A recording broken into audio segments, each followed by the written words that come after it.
There's a moment at the very start of Silent Hill 2 that I always think about. Not a monster encounter, not a scare, not even a line of dialogue.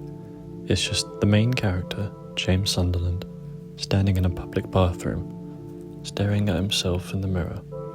The scene lasts maybe 10 seconds, but to me it quietly introduces everything the game is actually about.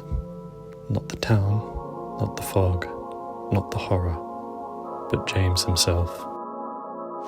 This is the very first thing the game shows you. Before you understand the story, before you meet any characters, before anything strange even happens. There's no explanation, no voiceover, just a man alone looking at himself. And what's interesting is that the game doesn't frame this as dramatic. It feels almost mundane. Now, what really happens might feel kind of ordinary at first. James stands in front of a dirty mirror in a public restroom. He breathes, he blinks, he looks tired. There's no camera movement, no dialogue, and no reaction. After a few seconds, control is handed to the player. That's it. That's the entire scene. To me, this is one of the most important moments in the entire game, because it's the only time James looks directly at himself before the town starts reflecting him instead. Silent Hill is a place that manifests guilt, trauma, and denial. But before any of that symbolism begins, the game shows you something very simple. A man who doesn't quite recognize himself. James doesn't look scared. He doesn't look panicked. He looks disconnected, like someone already emotionally distant from his own life. And that's important, because everything that happens afterwards feels like an extension of this moment. The monsters, the environments, the people he meets, they all feel like versions of things James is refusing to confront himself. What I love about this scene is how little it does. For instance, there's no internal monologue, which is unusual for a story-driven horror game. And the camera is completely static.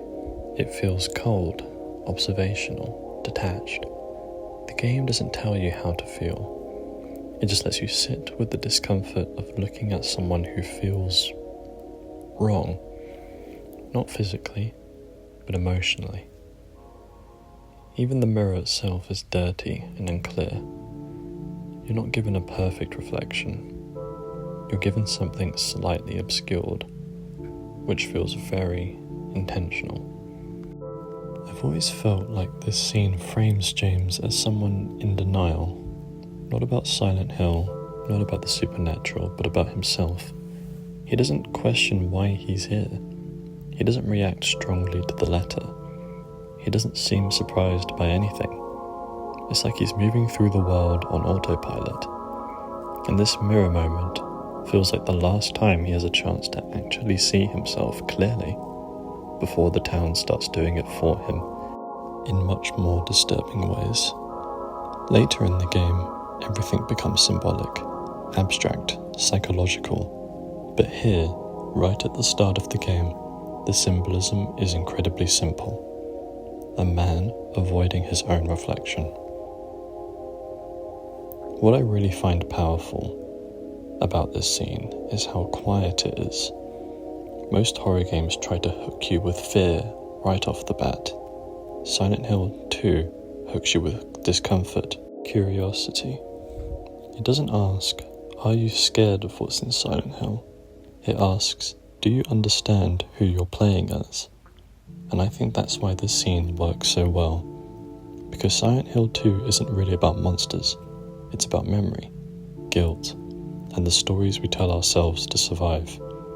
And all that starts with a man, alone in a bathroom, trying and failing to look at himself honestly.